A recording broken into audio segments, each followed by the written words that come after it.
congratulate Saxe Board in achieving the necessary licences to pursue vertical launch from Scotland, and I hope to see the success of that launch, as well as rocket boosters under the UK space programme over the course of calendar 2024. Shadow Minister Christopher. Thank you, Mr. Speaker. A recent study has shown that through digitisation, UK small businesses can generate £77.3 billion in additional revenue and create 885,000 new jobs in this country. However, around 4 in 10 small businesses do not view new technology to be relevant to their companies and do not see tech investment as offering good value for money. They cite a lack of skills and knowledge. What is being done to ensure small businesses are not left behind in the technological revolution? Thank you, Mr. Speaker. We work very closely with the Department for Business and Trade on this agenda, and also with the Department for Education and Skills in general.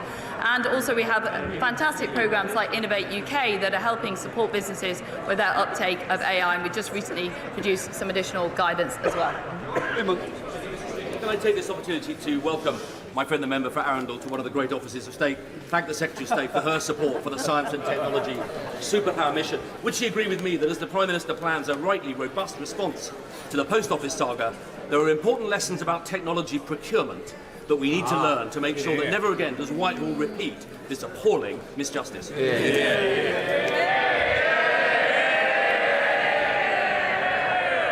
Thank you, Mr. Speaker. You will see from the loud cheer just how popular the former minister was. And I would like to take this opportunity to thank him for his hard work and dedication to the science, innovation and technology agenda. He works very hard on the science and technology framework, which he knows an important pillar of which is procurement. And I absolutely agree with the sentiments that he echoed.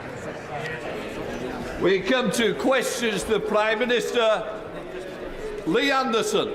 Come on, please, sir. Prime Minister. Mr. Speaker, this morning I had meetings with ministerial colleagues and others. In addition to my duties in this House, I shall have further such meetings later today. Anderson. Thank you, Mr. Speaker. Happy New Year to you. Now then, the Horizon Post Office scandal saw hundreds of innocent people sent to prison. People like a former constituent of mine who went to jail for 3 years. Now, during this scandal, the leader of the Liberal Democrats was the minister in charge of the Post Office. In charge of the Post Office.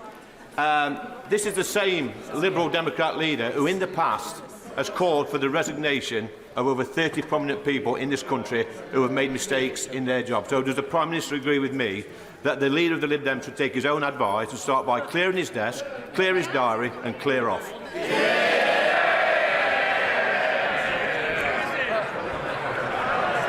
Mr. Speaker, this is one of the greatest miscarriages of justice in our nation's history. People who worked hard to serve their communities had their lives and their reputations destroyed through absolutely no fault of their own. The victims must get justice and compensation. Sir Win Williams' inquiry is undertaking crucial work to expose what went wrong, and we've paid almost £150 million in compensation to over 2,500 victims. But today I can announce that we will introduce new primary legislation to make sure that those convicted as a result of the Horizon scandal are swiftly exonerated and compensated. We will also introduce a new upfront payment of £75,000 for the vital GLO group of postmasters. And can I thank my honourable friend, the member for Thirsk and Malton, for all his hard work on this issue. He will set out more details to the House shortly. We will make sure that the truth comes to light, we right the wrongs of the past, and the victims get the justice they deserve. Leader of the Opposition, Keir Starmer. Thank you, Mr. Speaker. I heard what the Prime Minister just said about the Post Office scandal. It is a huge injustice. People lost their lives, their liberty and their livelihood, and they've been waiting far too long for the truth, for justice and for compensation. So I'm glad the Prime Minister is putting forward a proposal. We will look at the details, and I think it's the job of all of us to make sure that it delivers the justice that is so needed. Mr. Speaker, back in 2022, when Boris Johnson claimed he would send asylum seekers to Rwanda, one ambitious Tory MP had reservations. He agreed with Labour that it wouldn't work. It was a waste of money. It was the latest in a long line of gimmicks. Does the Prime Minister know what happened to that MP? Well, Mr. Speaker, what that honourable gentleman refers to is a document that he hasn't seen, I haven't seen, and has been reported second-hand in a bunch of media newspapers. But what I can tell him is, I am absolutely clear that you do need to stop the boats, and that's what this government and that MP is going to deliver. I notice he didn't deny it, Mr. Speaker. I'm not surprised. £400 million of taxpayer money down the drain. No one sent to Rwanda. Small boats still coming. It's hardly a surprise he wanted to scrap the scheme when he was trying to sneak in as Tory leader. But he's been caught red-handed opposing the very thing that he's now made his flagship policy. Which member should we listen to? The one before us today, or the one who used to believe in something?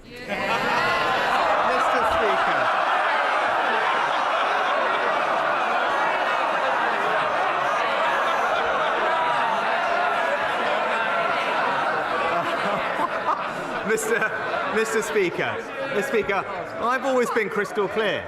You do need to have an effective deterrence to finally solve this problem. In fact, the National Crime Agency agree that you need, in their words, an effective removals and deterrence agreement. And that's why, after becoming Prime Minister, I negotiated a new deal with Albania, thanks to which we have seen a 93% drop in illegal arrivals from Albania. That's how Australia stopped the boats. That's why Italy, Germany and Austria are all looking at similar schemes. He's the only one who's opposed to a proper deterrent. Not because it doesn't work, because he doesn't actually believe in controlling migration, Mr. Speaker. Every single time he picks the people smugglers over the British people. Mr. Speaker, we should smash the gangs, process the claims and end hotel use. That's our plan. And unlike the Prime Minister, I believe in it. But I'm going to hear the questions. I don't want interruptions, please. It's very important. It's a very important topic, and I take it seriously. I hope members also wish to start taking it seriously. Prime Minister. Mr. Speaker, last year he started the year saying he was Mr. Steady. Then at his conference he was Mr. Change. Now he's flipped back to Mr. More of the same. Doesn't matter how many relaunches, flip-flops he does, he'll always be Mr. Nobody. And here's the tragedy of his leadership. He spends the whole time trying to convince people not to believe their own eyes, pretending that debt is falling, that the economy is going gangbusters, the NHS is in great shape.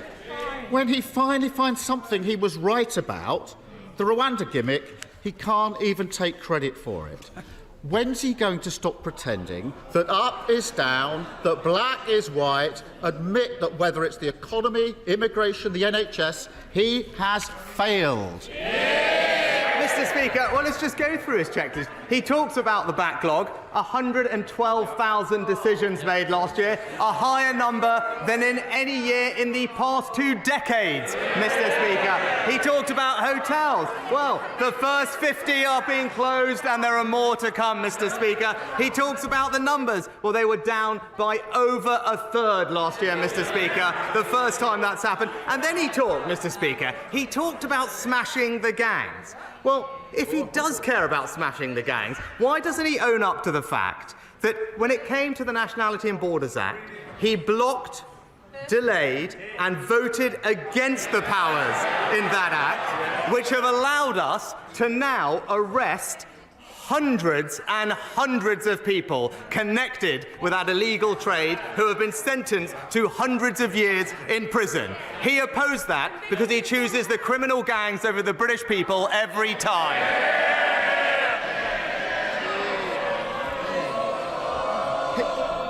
I don't think we are. Keir Starmer. Mr. Speaker, we can all see what's happened here.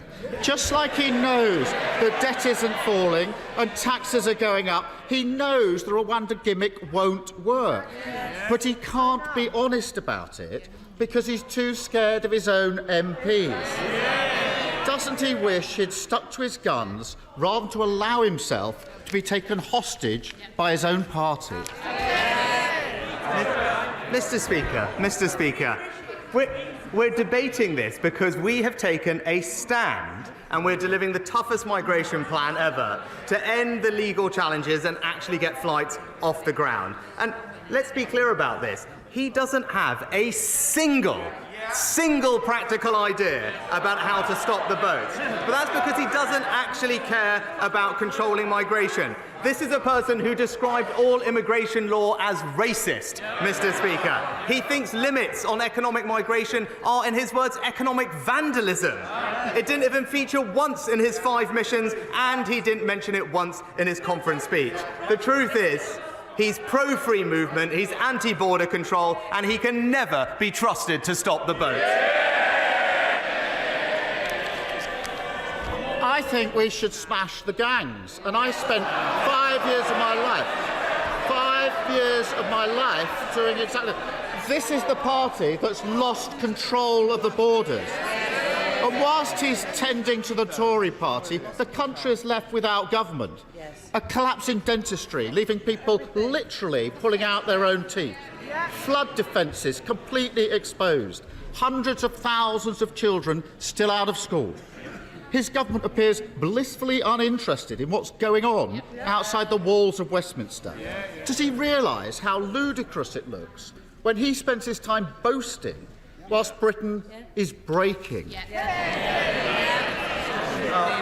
Mr. Speaker, I'm glad he brought up our schools, because there's nothing more important than ensuring our children get a world-class education. And that's why I'm pleased that, in spite of Labour opposing every reform that we made, our children are now the best readers in the Western world, Mr. Speaker. But he's right that attendance is important, and that's why we're investing millions of pounds more to provide support for absent pupils. We launched a national campaign, and just this week, we've doubled the number of attendance hubs to support over 1,000 at the most vulnerable schools. But I am surprised to hear him raise that topic, because from longer lockdowns or voting against our minimum service laws, his priority has always been keeping our children out of school, Mr. Speaker. It's always the same with him. There's no plan. It's just peddling one thing to his union friends and another thing to the British people.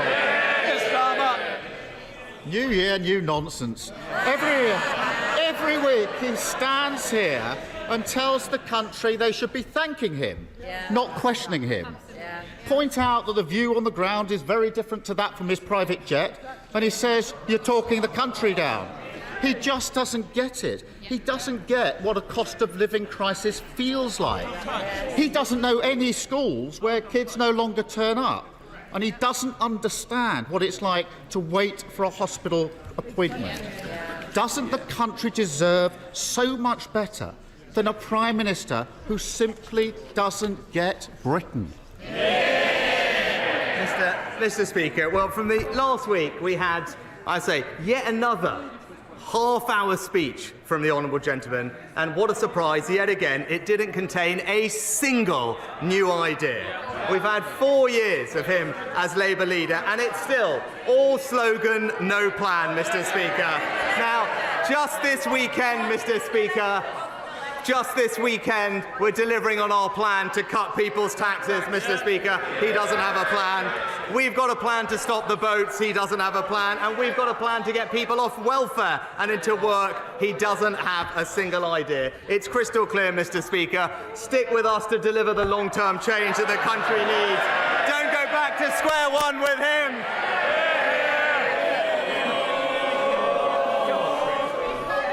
Let him ask the question before you shout for more. Chris Clarkson. Thank you, Mr. Speaker. We just know it's going to be fantastic. And a happy new year to you anyway. It's almost spring when a young man's fancy turns to tax. In Scotland, the Nationalists have decided to increase taxes on hard-working people. And in Wales, businesses are being clobbered by a 5% increase on rates. Does my right honourable friend agree with me? There's only one party in this chamber that can be trusted to cut taxes for hard-working people.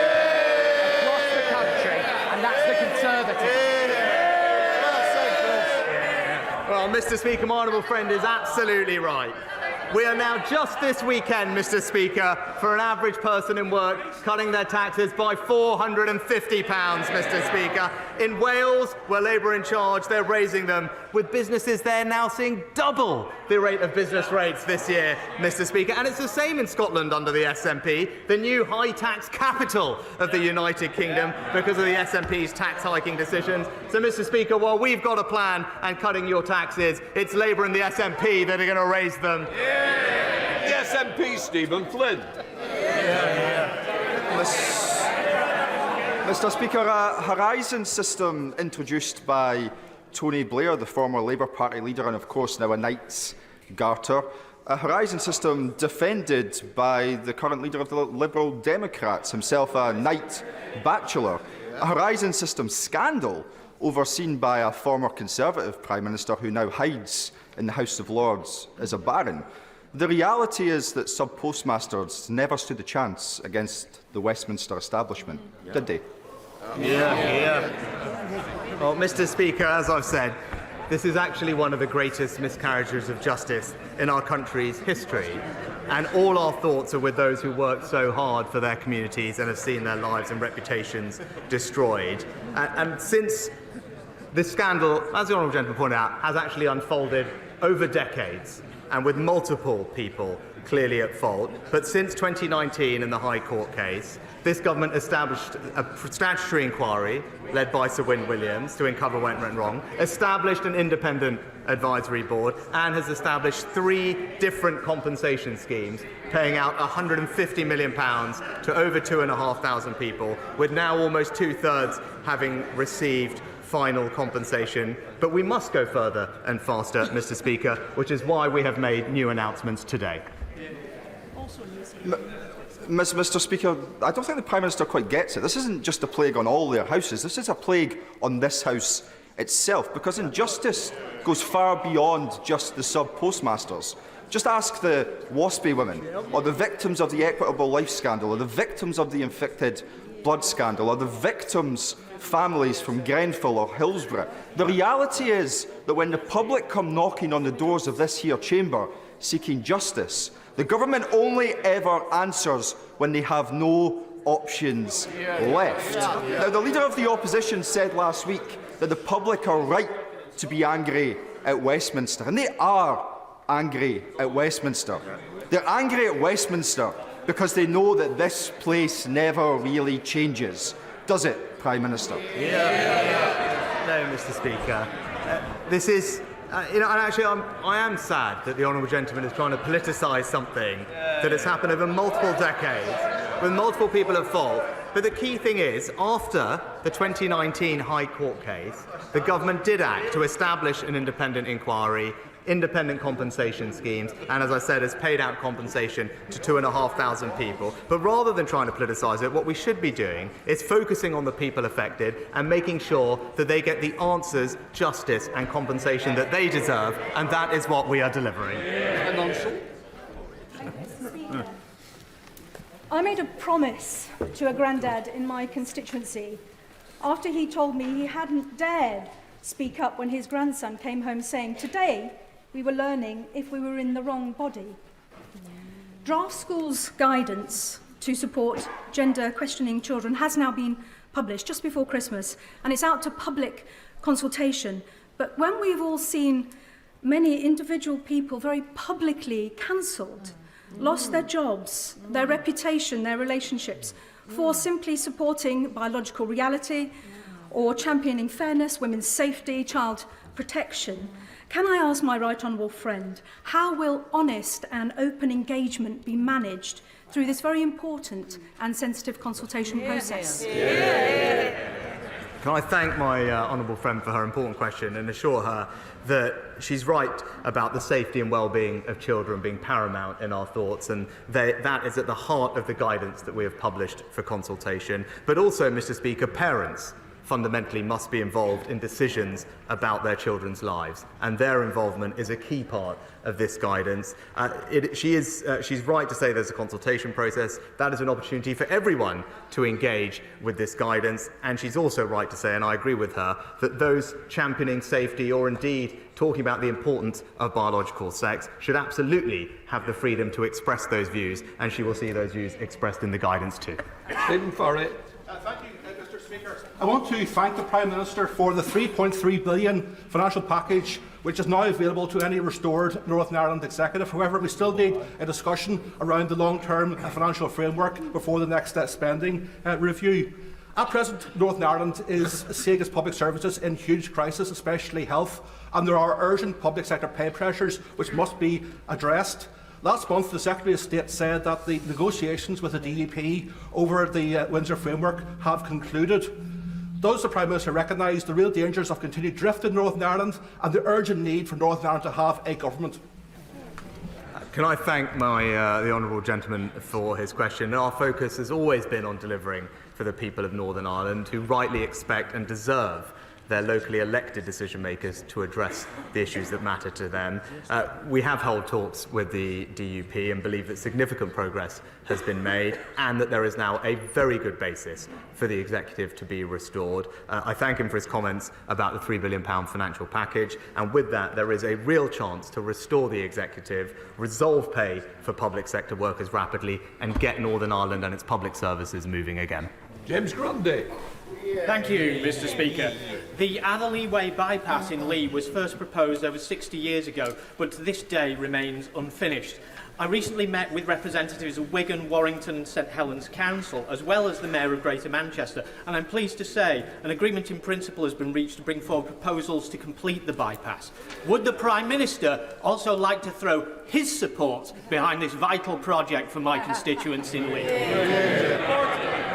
Well, can I commend my honourable friend for all his work bringing local authorities and the Mayor together to drive this important project forward. I know that my honourable friend, the Rail Minister, is meeting with my honourable friend to discuss this proposal and ensure that we can deliver things like this. And as part of Network North, there will be significant new funding announced for local highway improvements, and I would encourage my honourable friend to work with stakeholders to progress this important scheme and ensure that they can bid for that funding when it becomes available. Alex Norris. Thank you, Mr. Speaker. Mr. Speaker, can I ask the Prime Minister very simply, for the public record, whether he personally met Mr. Akhil Tripathi in April last year, prior to Mr. Tripathi giving him £38,000 for the hire of a private jet? Oh,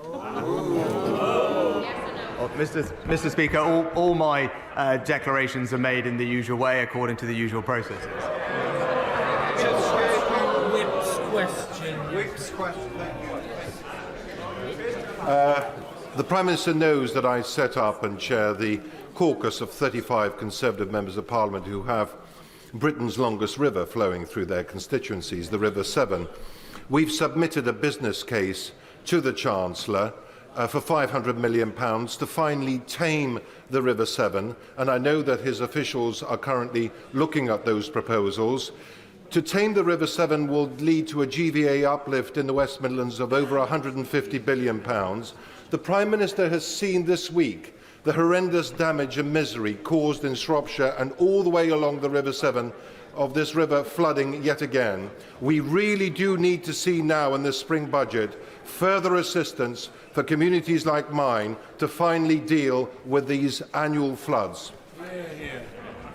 Can I start by saying that my thoughts are with all those affected by the devastating impact of Storm Henk and the flooding we've seen over the past week or two, including those in my honourable friend's constituency. Action is already being undertaken under our 6-year £5.2 billion investment programme to better protect land across the River Severn catchment area and elsewhere. But I know that the flooding minister met my honourable friend along with the Environment Agency in his constituency just before Christmas to discuss the specific plans he mentions. I know the Chancellor has received and has started reviewing it. I can assure him that the Environment Agency is working closely with other partners to explore his plans in more detail further. Thank you, Mr. Speaker.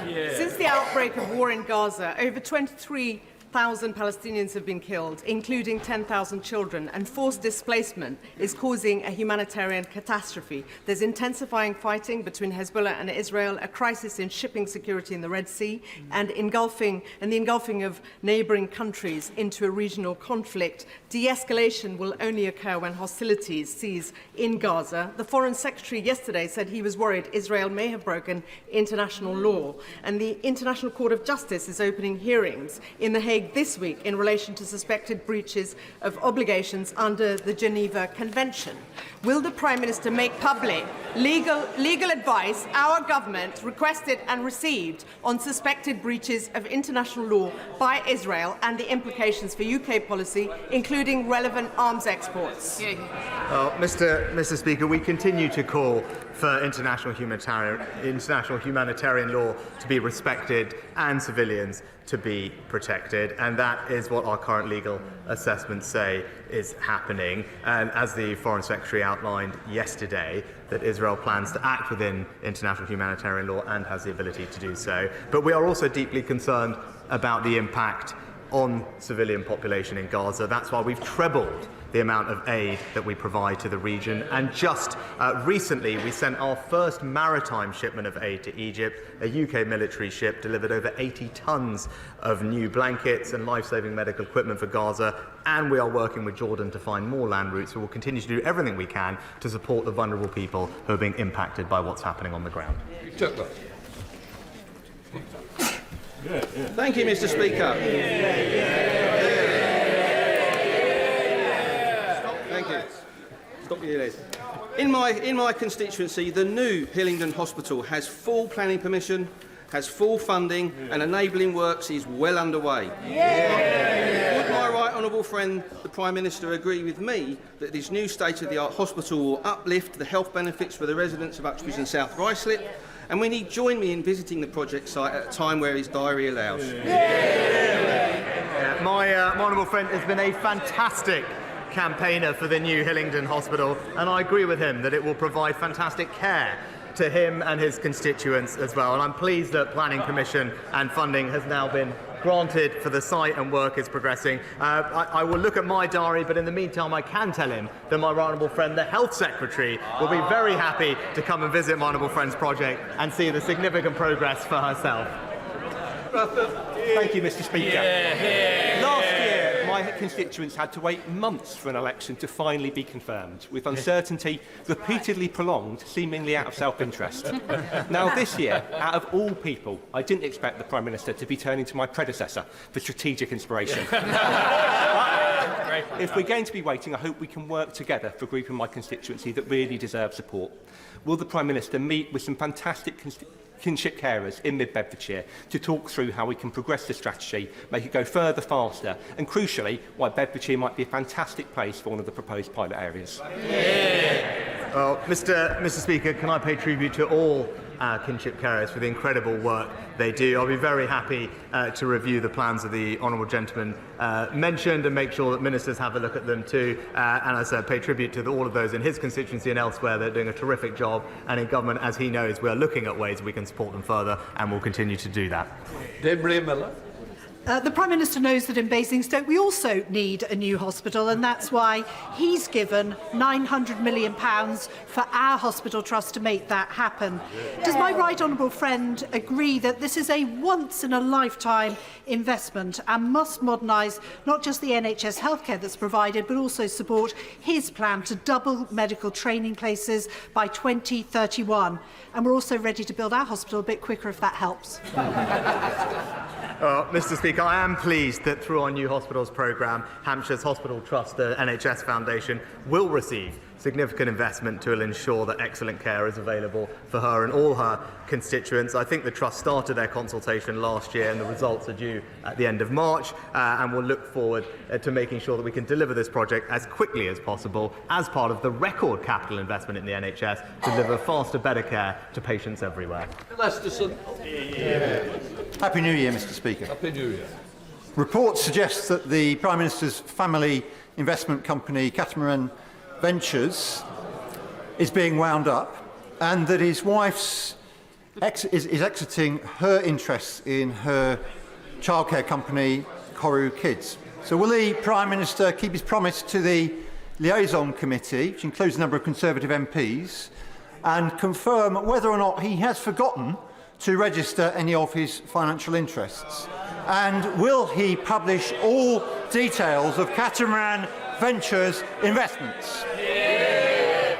Mr. Speaker, I take very seriously my responsibilities to register and declare all of my relevant interests. All of them have been declared in accordance with the Ministerial Code, and it is the role of the independent adviser to advise on what is necessary to publish within that list, including in the case of ministers' family members, and when specific questions are asked in things like liaison committee, as I have been in dialogue with the committee, declarations are made on top of that, which I have made, and as I made from the dispatch, but my wife has been an investor in British companies over the past years, but that is now something that she has ceased to do further going forward.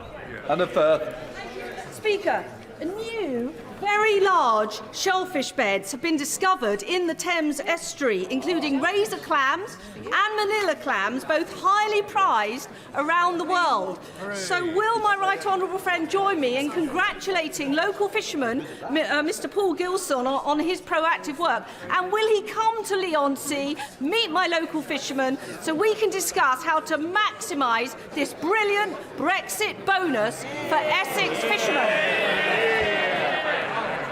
Well, can I join my honourable friend in welcoming this fantastic discovery? We have been capitalising on the benefits of Brexit since we left the EU, and we're making sure that we can transform opportunity in the UK, particularly in fishing communities. I know my honourable friend, the Minister for Farming and Fishing, would be happy to meet with her to discuss what more this could mean. And I hope I also have an opportunity to come and see her and see this incredible discovery for myself too.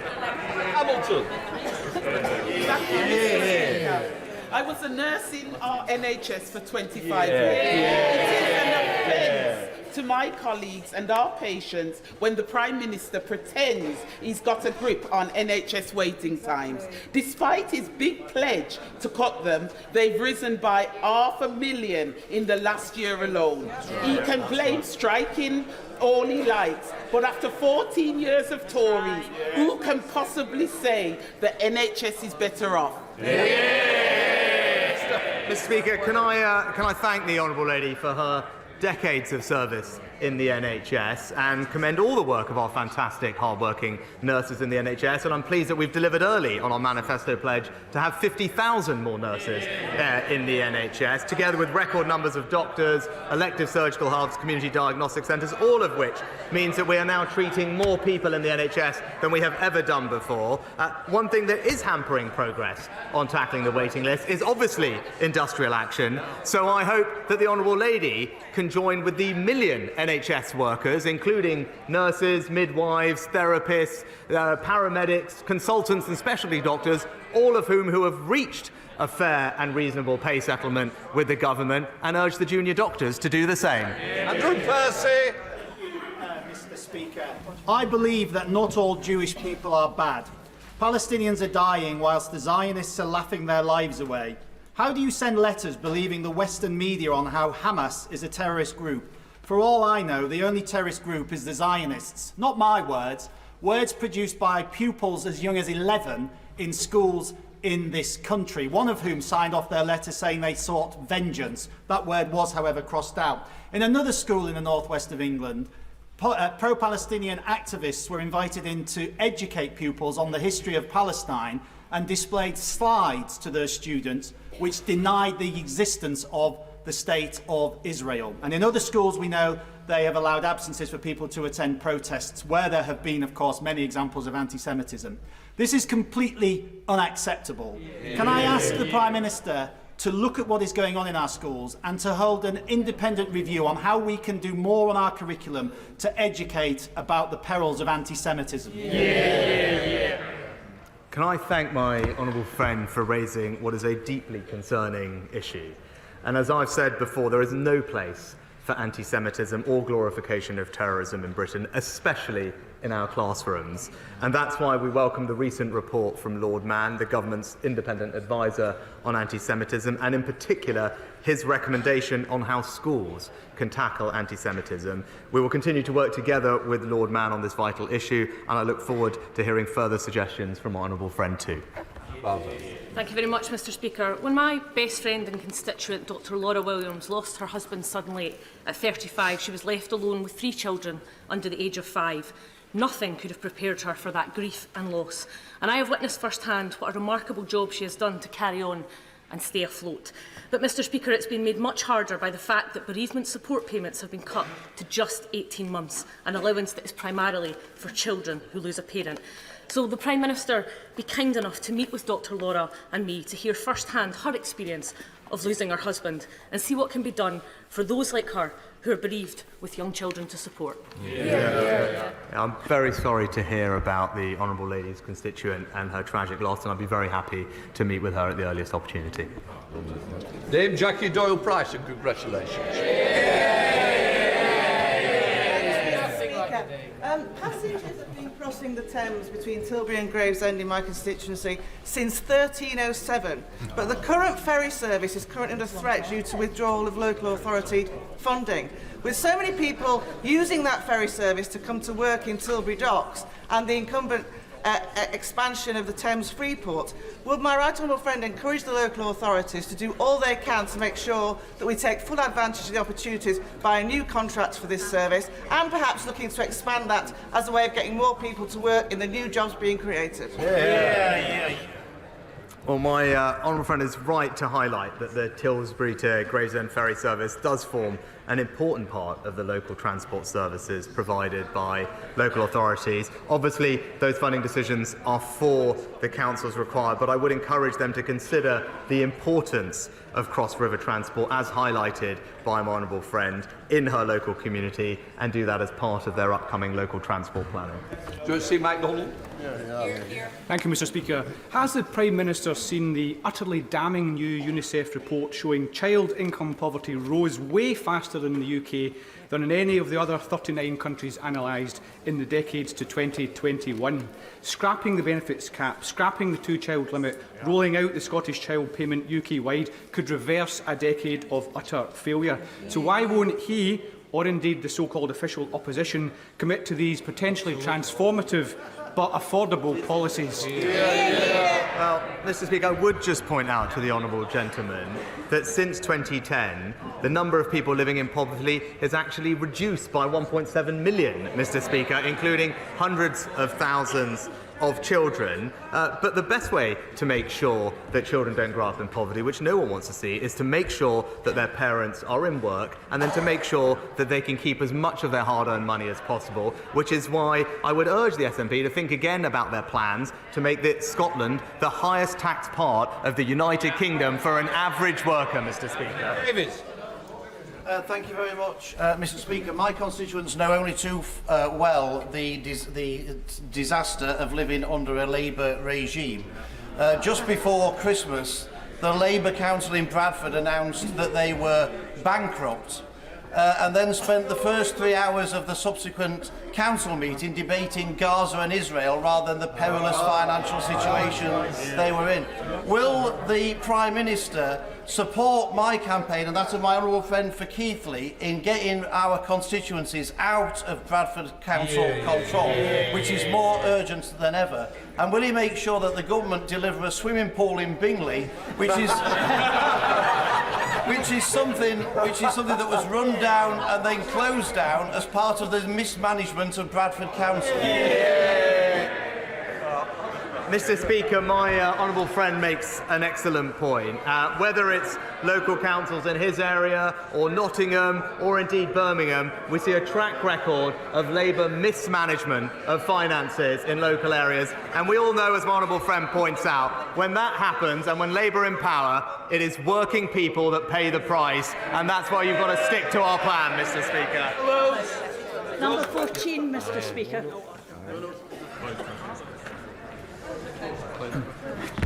Mr. Speaker, We are providing extensive financial support worth over £100 billion, or £3,500 per household on average between 2022 and 2025 to help everyone with their energy bills. Thank you, Mr. Speaker. Last month, Marie Curie told me that terminally ill people who want to die at home have been forced into hospitals to die because they can't afford to heat their homes sufficiently. Will the Prime Minister meet with me, Marie Curie and other organisations, including energy companies, who are fully supportive of a social energy tariff, and try and find a way forward? Well, Mr. Speaker, I will make sure that the Honourable Lady gets the meeting that she needs with the appropriate minister, but we are working very closely with Ofgem to make sure that the most vulnerable households are protected, especially this winter, and crucially developing the Priority Services Register, which vulnerable households, including those who are disabled or facing particular needs, can sign up to for free to receive extra help with their energy supply. But I'll ensure, as I said, the relevant minister meets with Marie Curie and the Honourable Lady. Councillor Fletcher. Speaker, prioritising connecting towns in the north of England is a big part of Network North. So you'll be pleased I've got a suggestion. Direct trains between Preston and Liverpool don't exist because you have to get off because there's buffers at Ormskirk. Now, science and technology in new multimodal battery trains is going to allow that to be an accessible possibility, and then get Midge Hall Station reopened in Leyland. So does my right friend agree with me that that's a great idea and we should crack on with it? Well, Mr. Speaker, Network North will significantly improve connectivity across the north, including £3 billion to connect up all the major towns and cities of the north, and £12 billion to improve connectivity between Manchester and Liverpool. My honourable friend is a fantastic champion for the region, and I know that both her and I think the honourable member for Southport discussed Midge Hall Station recently with the Transport Secretary. I know he's looking at options, but we're keen to use every penny that will be saved from our decision on HS2 to reinvest it back in the north and local communities, and her idea sounds fantastic. Final question, Dr. Rosanna Allen-Carr. Thank you very much, Mr. Speaker. Every parent's worst nightmare is watching their children starve and suffer. Yet in Gaza, living hell is being realised, with innocent children eating weeds and 1,000 children having lost one or more legs, many of which have to have them amputated without anaesthesia or pain relief. I'm sure the Prime Minister will agree that this is inhumane. So will he please publicly call for unhindered access of food and medicine to reach Gaza, and tell Israel to stop attacking healthcare facilities? Mr. Speaker, as I've said previously, we're deeply concerned about the devastating impact of the fighting in Gaza on the civilian population, particularly, of course, children. Too many people have lost their lives already, and there is a desperate need for increased humanitarian support to Gaza. I've stressed those points repeatedly to Prime Minister Netanyahu, and we are doing our bit to get more aid in. As I said, we've trebled our aid commitment. We've earlier this month sent in the first maritime shipment of aid into Egypt, which will help, and we're working with the United Nations to deliver a new humanitarian land corridor from Jordan into Gaza, because I agree with her, we want to see more aid into Gaza, helping the most vulnerable people, and we should be proud in this House that the United Kingdom is playing a leading role in making that happen. That completes Prime Minister's questions. I'll let the Chamber clear.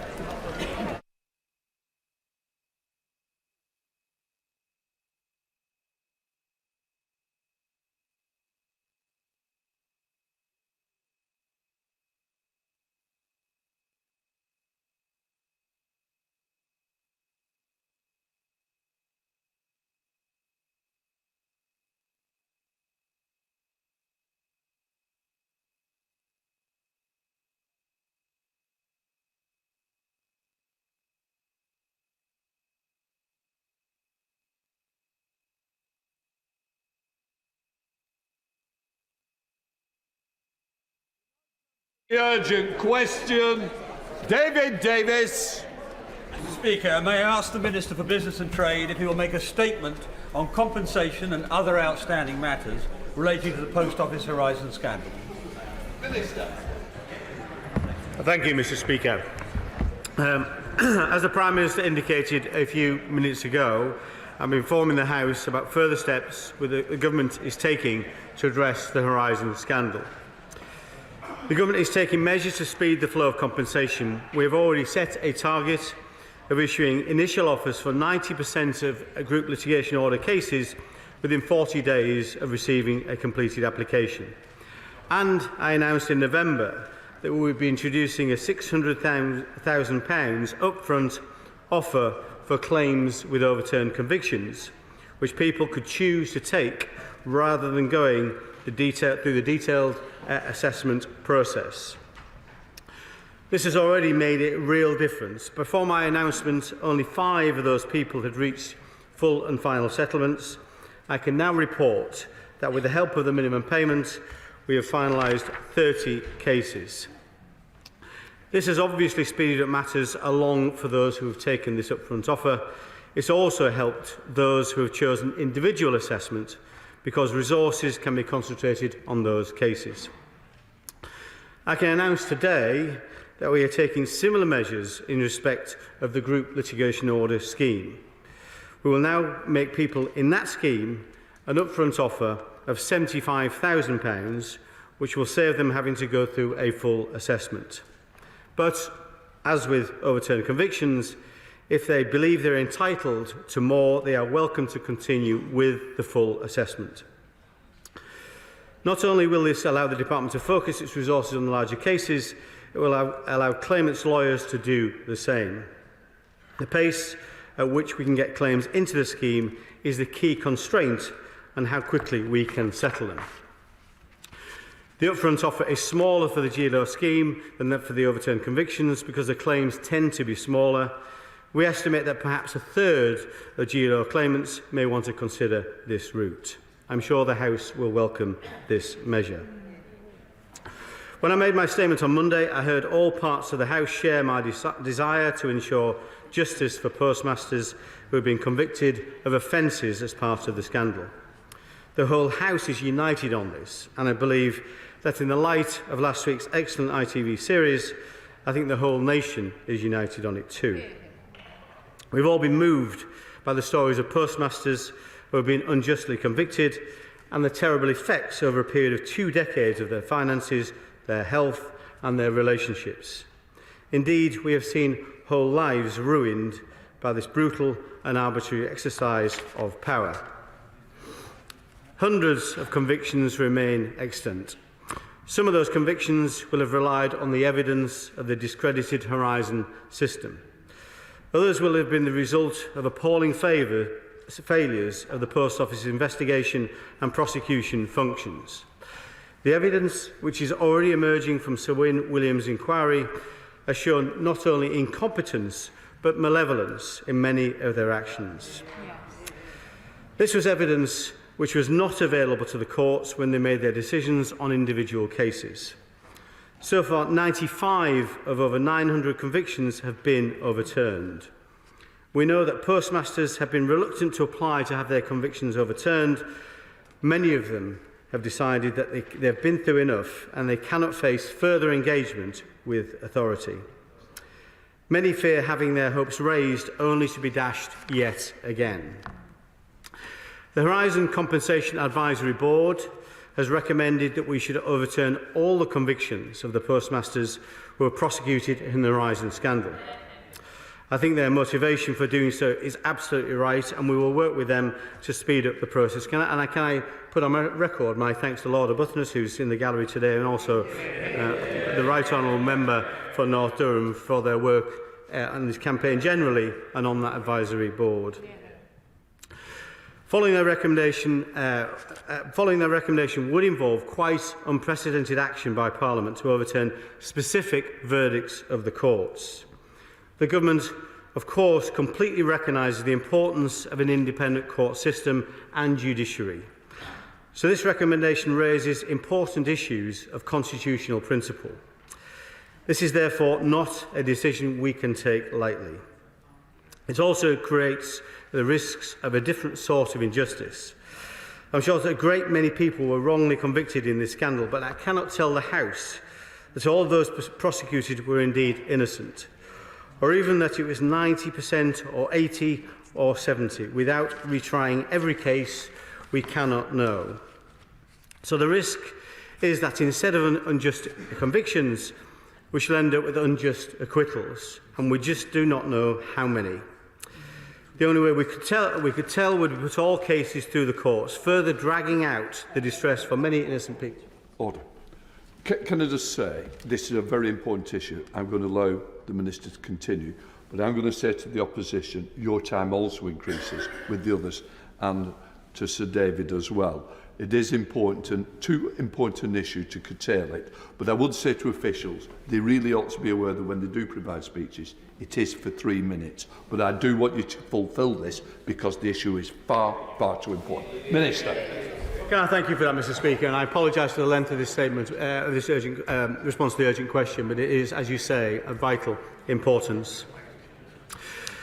So we have been faced with a dilemma: either accept the present problem of many people carrying the unjustified slur of conviction, or accept that an unknown number of people who have genuinely stolen from their post office will be exonerated or perhaps even compensated. I can therefore announce that we intend to bring forward legislation as soon as we can to overturn the convictions of all those convicted in England or Wales on the basis of post office evidence given during the Horizon scandal. The Government will, in the coming days, consider whether to include the small number of cases that have already been considered by the appeal courts and the convictions upheld. We recognise this is an exceptional step, but these are exceptional circumstances. As the House knows, people with convictions which have been overturned are offered a choice between having their compensation individually assessed or settling on an upfront offer of £600,000. So as far as possible, we want to avoid guilty people walking away with hundreds of thousands of pounds of public money. But we cannot make the provision of compensation subject to a detailed examination of guilt. Because we have concluded that to do so would be unfair to individuals to ask the court to do that again. And we cannot turn this into an administrative exercise.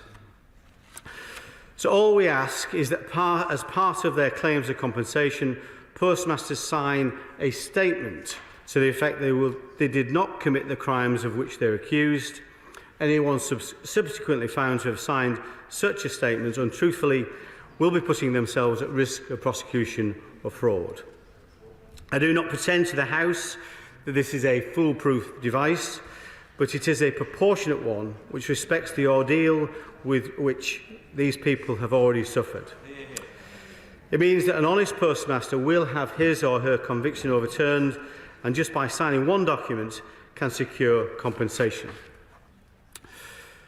No one should take our decision as a criticism of the judiciary. Their original decisions were taken in good faith, in the understanding that prosecutions were properly conducted and that assertions about the robustness of the Horizon system were true. But as I said earlier, these are exceptional circumstances and we need to act quickly and decisively. Time is one thing that we and the convicted postmasters do not have. Our arrangement will apply to all those convicted in England and Wales based on post office investigations, including those prosecuted by other bodies who relied on the product of those investigations, the fruit of a poisoned tree. We have plenty more work to do on this solution. We need to prepare the legislation, and I want to discuss our solution with the advisory board. I'm meeting them later this afternoon. Some prosecutions have been undertaken in Scotland and Northern Ireland, where justice is devolved. We are, of course, engaging the Scottish and Northern Irish administrations in respect of wrongful convictions in their jurisdictions. We will do these things as quickly as we can and keep the House informed. The House will have heard that we are well aware of the imperfections of this solution. I'm sure that this will attract some critics. But when they criticise, of course, I then invite them to say what they would do otherwise. Would they leave many people suffering under the burden of unjust convictions for many years, or perhaps forever, with no access to compensation? Or would they create some administrative process for deciding innocence which is more onerous for the victims? So I very much hope the whole House will stand with the government to deliver rapid justice to convicted postmasters who have been waiting much, much too long.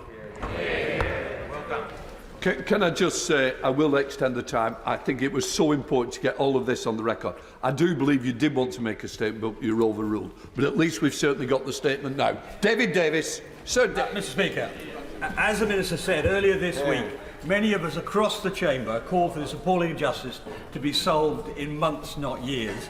And it looks as though the government has responded correctly to that, to that call, ensuring swift justice for those affected. But undoubtedly there are difficult constitutional and legal issues involved in this, as he laid out in detail. Some of the victims I've spoken to say they need an individual exoneration rather than a grand pardon, because they are understandably concerned at being bracketed with a very small number of people who will actually not be innocent.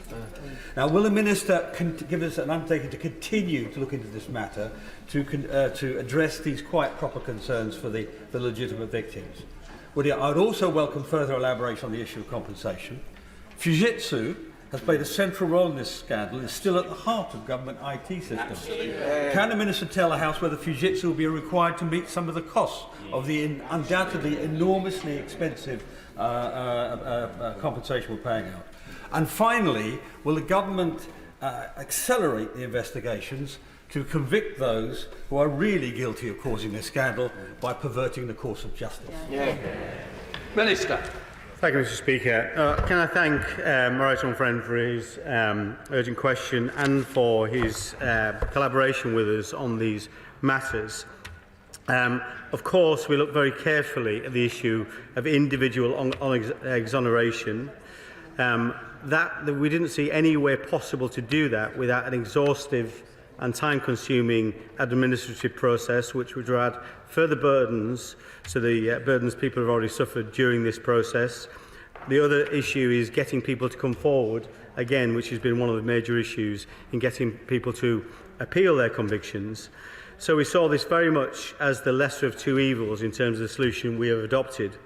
But nevertheless, we are very keen to discuss mitigations and safeguards with other members of the House. I set out one in my remarks earlier on, one of the requirements to sign a statement of innocence. But I'm very keen to work with him to look at other mechanisms we can use to make sure that these people who do get their convictions overturned in access compensation are actually innocent of the charges. He raises the point about Fujitsu. A very important point has been raised many times. As he knows, a part of what the government did, it put in place a statutory inquiry. Sir Win Williams is chairing that inquiry. It is due to complete by the end of the year and hopefully report soon after. At that point in time, we'll be able to assess more clearly who is actually responsible. I know many people may have formed a view on that already, but we think it's right that we follow a process. We've identified individuals or organisations who are responsible for this scandal. Of course, those organisations we would expect then to financially contribute. So there are financial and legal measures we can take, and as regards individuals, of course, it may well be there's sufficient evidence for the authorities to take forward individual prosecutions, and I think many in this House would welcome that. Shadow Secretary of State, Jonathan Reynolds. Thank you, Mr. Speaker, for granting this urgent question, and I congratulate the honourable member for securing it.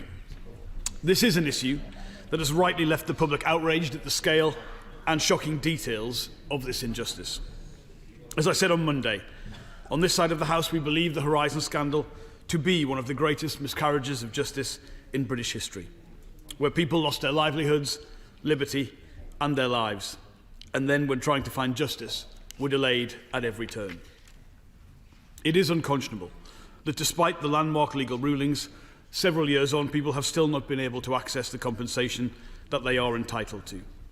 And we are all united in this House in wanting the subpostmasters exonerated in full and for them to receive compensation with urgency. And I do think, Mr. Speaker, it's important to say exoneration and not a pardon, because a pardon does imply guilt that is then forgiven. We recognise doing so is not straightforward. and it may be imperfect. But this is an unprecedented scandal, and it will require an unprecedented response. And the alternatives of not acting I see as even less desirable. We therefore stand ready to work with the government to deliver a solution that achieves the long-awaited justice and compensation at pace. Can I thank the Minister for the ongoing conversations we've been having on this matter and ask him if he can guarantee that compensation payments will immediately follow any exonerations under the terms of the compensation schemes as they stand today. Could he indicate any sort of timescale for this? I know he appreciates that victims cannot continue to wait years for payments. Given what he has said about the implications of a blanket exoneration, we will need to consider what safeguards might be necessary as best as is possible to ensure public money does not flow into the pockets of those who are not entitled to it. And he mentioned the potential of a statement that people may be asked to sign. And I wonder if he could say if that will be drawn up in close consistency and work with the advisory committee. Crucially, we discussed on Monday the cases that have now been identified from the pre-Horizon pilot scheme, but which are identical to those coming out of Horizon. Will these cases be covered by any proposal the government brings forward? Because any plan that does not cover all convictions will rightly not command the full support of this House. Mr. Speaker, as the subpostmasters have repeatedly said, and it must surely be they who get the credit for these extraordinary measures, what matters now is getting compensation to people swiftly. And this whole House is united in its determination to deliver the justice, truth and compensation that has been denied and delayed time and time again. Minister. Mr. Speaker, can I thank him for his response to my earlier remarks, and I appreciate his offer to work with us and to stand with us to deliver the compensation and the overturning of convictions. The first step will be, of course, legislation, and again, this is something we're very happy to work with him on. The legislation may take some weeks to deliver, but the sooner the better, and that will be a matter for the House, of both Houses, of course, in terms of the introduction and passing of that legislation. But our intention is to get on with that very, very quickly, of course. From that, it should be the case. It was a simple process, a statement that needs to be signed, as he refers to and I referred to earlier, and of course we'll work with the advisory board to make sure that statement is an appropriate one. Following a signing of that statement, if people choose the detailed assessment route, that is a more complex route, of course, because it's not just financial loss. You're looking at that. You're looking at personal impacts as well, health impacts, for example, or impacts on other livelihoods and consequential losses. But if people choose the fixed sum award route, £600,000, that's a process that can happen very, very quickly. And one of the reasons we've managed to get 30 settlements settled already in full and final settlements, many of those using the fixed sum route. He raised the issue again about people using the pilot version of Horizon, something we're cognizant of.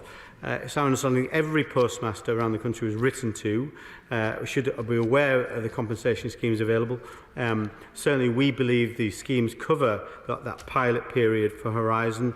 Very happy to work with him and indeed the Right Honourable Member for North Durham to make sure those people that have identified already have indeed been contacted. The good news is, following the ITV dramatisation, the excellent dramatisation, we've seen a good number of new cases come to light. We are keen for that to happen, for people to come forward, whether they've suffered convictions or whether they've just suffered financial detriment through shortfalls, and we're keen to make sure those people get access to compensation as quickly as possible. Paul Scully. Thank you, Mr. Speaker. Can I thank the Minister and the Lord Chancellor for the work that they have done? I know it's been longer in the making than the drama series, but meeting the promise of over 2 days coming up with the first stage of the solution. Too many victims want nothing to do with the British justice system, nothing to do with the Post Office, nothing to do with government. They have had enough.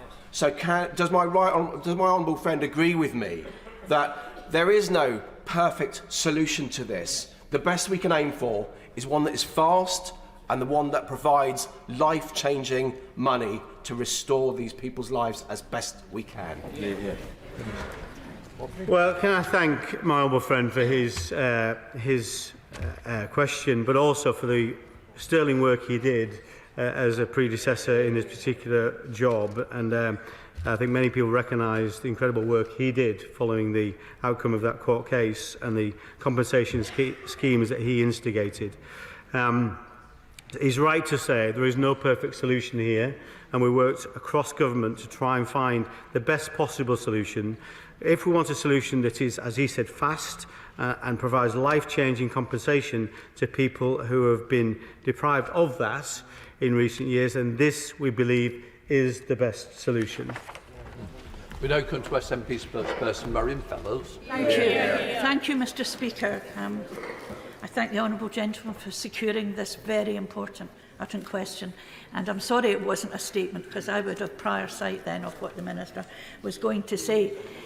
We stood here on Tuesday, and I did ask, how long was some time, and I'm glad to see that things are progressing very quickly, with a note of caution, and I totally understand the hesitation in a blanket, any kind of act, bill or whatever, but we need to move things forward. I think also we need to keep on the momentum that the ITV series absolutely engendered in press, here, everywhere. But I think we also still need to listen to the victims. And only this morning, some of the subpostmasters were saying, we should all stop referring to compensation.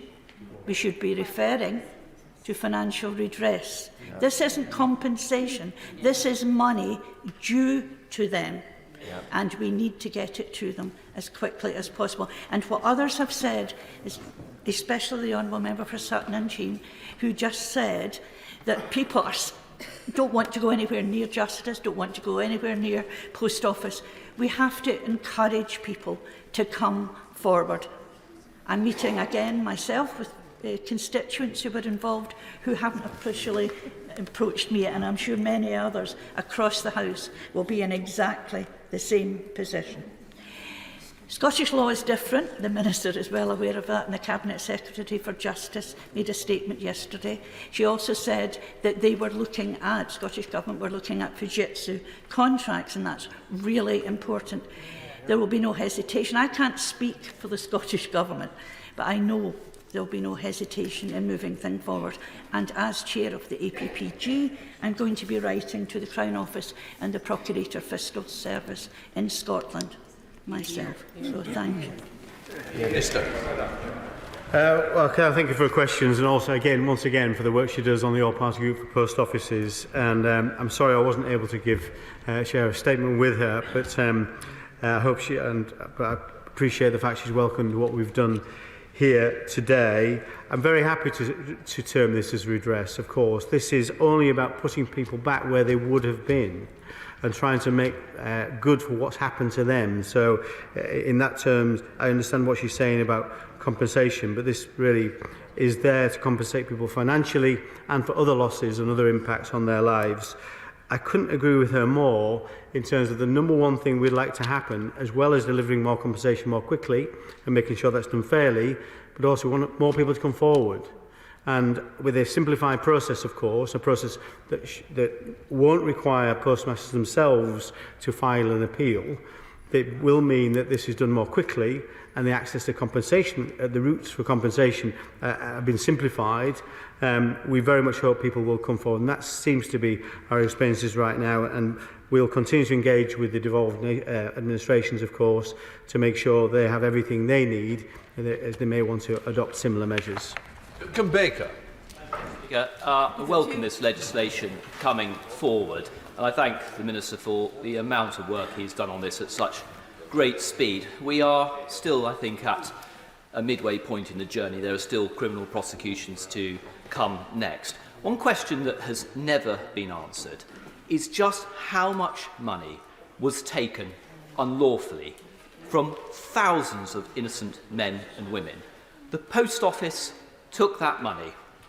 We have never known that figure, and even the most basic accountant knows that it will run into hundreds of millions of pounds. So could the Minister find out from the Post Office, force them to publish just the grand scale of how much money they stole from people? Minister. Well, can I thank him for once again contributing to these important debates we have in this House on this particular matter, and he brings first-hand experience of this, of course, as probably the only postmaster that's currently serving in this House. It's quite right to say this. The money was taken. Somebody must have noticed that money. You would think the finance departments would have noticed that money. You'd think auditors might have noticed that money, because it appeared clearly in some kind of suspense account and presumably was transferred out of that at some point. I will endeavour to find out the number. I don't have a number. One thing we do know, having said that, is prior to Horizon being implemented, installed within the Post Office network, there were around 5 convictions, prosecutions a year. That suddenly jumped to about 60 per year. So we know this is very significant proportions. And I think the fact there are around 3,500 sub-postmasters in the various compensation schemes illustrates the scale of this problem. So, but I'll endeavour to find a number for him. Kevin Jones. Speaker, can I thank the Right Honourable Member for Price and Howden for asking for this UQ.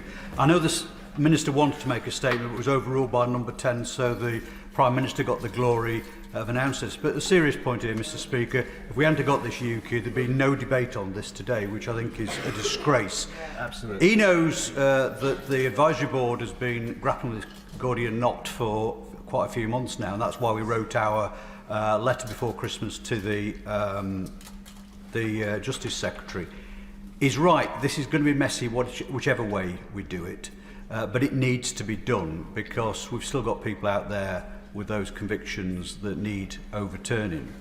Can I just say to him that I think I welcome the Advisory Board's discussion later on this afternoon and obviously in the next few weeks and how legislation takes place, but can I urge him to, and I know he will, to engage with all other political parties in this House, because I think if we can get all party support for this proposal, it makes it a lot stronger. And can I also say that the point raised by my honourable friend for Stalybridge and Hyde is important about the pre-Horizon schemes. And can I just check in terms of compensation, which I do welcome, by the way, is changes in compensation. That will speed things up for some victims. But in terms of those that have their convictions overturned who have died, will their estates be able to access the compensation? Yeah. Minister. Yeah. Well, once again, thank the Right Honourable Member for North Durham for all his work across this campaign for many years, but also his work on the Advisory Board, which is an essential part of the resolution we're seeking to find. Of course, I'll continue to work cross-party as we have done all the way through this, from the back benches as I was, and now on the front benches, of course, and I appreciate the support and engagement we've had with all political parties in this area, both front benches and back benches. Yes, we're cognizant of the pre-Horizon pilot scheme, and we're keen to make sure, we'll keep working to make sure those people are included in compensation as well. And yes, if people have sadly passed away, and there's over 60 have passed away waiting for compensation, waiting for justice, those people, the compensation amounts go to their estates and therefore to their families, and that's an assurance I can give him, of course. Dame Priti Patel. Speaker, the Minister has announced that approximately 1/3 of the individuals involved in the group litigation, the 555, will benefit from the upfront payment of £75,000. Can he outline what other support will there be for those in that group litigation that suffered losses way in excess of that £75,000? And in particular, how will the government assess not just the financial losses but the reputational damage that they suffered, the health impacts and, quite frankly, the family breakdowns that many of them endured as well?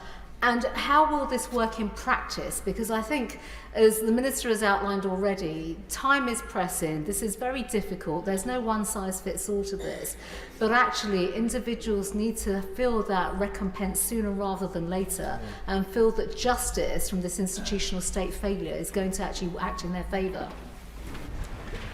Well, can I thank her also for a question and the number of times she's raised this particular issue and set out how her thoughts on this, which would prove very useful.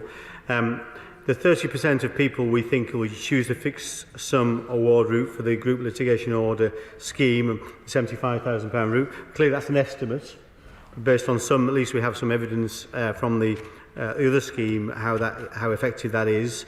If people choose not to go down that route, they can go down the full assessment route. So if people believe their losses are in excess of that, they can go down the full assessment route. We're trying to make that as rapid as possible. It's a process of alternative dispute resolution, so potentially things can happen very quickly. If that can't be agreed, then it goes to an independent panel for assessment. So there's independence as part of every single different process. People who go down that route as well, of course, can get interim payments so that they're not in financial hardship if that's needed. So we are keen to make sure, A, that people get a fair amount, but it's also seen to be fair. And that independence as part of the process is an essential part of the process. Christine Jardine. Thank you very much, Mr. Speaker.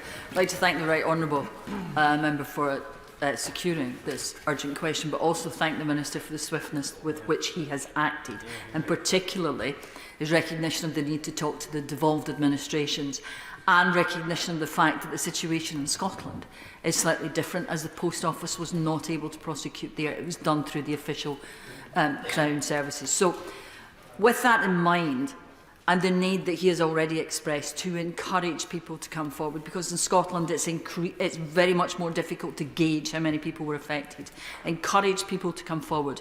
But it's not just enough for us to say, please come forward, that there will be some proactive campaign almost to encourage people to come forward and reassure them that they will not face the same sort of delays that victims of Hillsborough and the infected blood scandal have faced, and that this will be acted upon swiftly for them. Minister. Yeah, thank you for her remarks. Just a case in point, although they were prosecuted under different authorities in Scotland and Northern Ireland, the cases were prepared generally by the Post Office themselves. So I don't think we've got any greater confidence about the status of those convictions than we have in the rest of the UK. So we're very keen to engage with the Scottish administration on what we are doing, and hopefully there will be a consistent scheme across the UK. I agree with her entirely that we need to be proactive in our message to people about coming forward, and that should be our message very clearly from this House, that we're working together and that this process is now a much more streamlined process that won't even require postmasters necessarily to make an application for their conviction to be overturned. So that will happen much more quickly, and then the access routes we have now for compensation are much more rapid, much swifter and more rapid. And so I think those things alone will mean more people come forward, and as I say, we've seen a good number of new people come forward. I think Hudgell's one of the solicitors involved in the claims for some of the victims have seen, I think, 130 new people contact them on the basis of the TV programme, of course, and possibly because of the new actions we're taking to make sure compensation is available more smoothly and easily. Sir Robert Neal. Thank you, Mr. Speaker. The Minister and all of us in this House will recognise the desire to get the swiftest possible redress for the victims of this appalling injustice. But will the Minister also accept that to legislate to overturn convictions which were imposed by our independent courts is constitutionally quite exceptional? And therefore, in justifying that, will he set out in full what consideration was given to the practicality of going down the normal route of referring those convictions to the Court of Appeal before the legislative route was decided upon? What discussions were there with the senior judiciary about the practicality of this? And given the constitutional and novel nature of the legislation, will he consider seriously that committing for the committee stage of any bill to be taken on the floor of this House? Yep. And secondly, because it's novel and constitutional, would he consider that this is appropriate for a draft bill to be given swift pre-legislative scrutiny? Minister. Well, can I thank him for his question and for his willingness to work with us, and I discussed this matter with him only in the last few days. I appreciate his expertise and his advice. Yes, absolutely. This is a very significant step and one we would not take lightly. We fully respect the independence of the courts. So it's important. I think we set out very clearly the reasons why this is different, and I think that's important. So we're setting a precedent here. It is clear why we're setting such a precedent. I think the involvement of private prosecutions here is very relevant, and that's again work he has done on the Justice Select Committee, of course.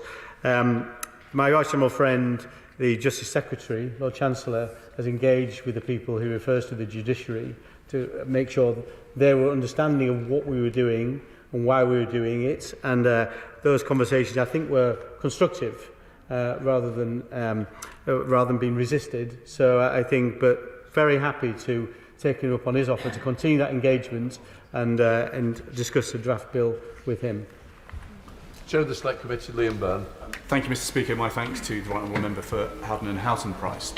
I'm very much looking forward to cross-examining the Minister when he comes before the Business and Trade Committee next Tuesday, when we'll be hearing evidence from Mr Bates and his colleagues, and we will be putting questions to Fujitsu too.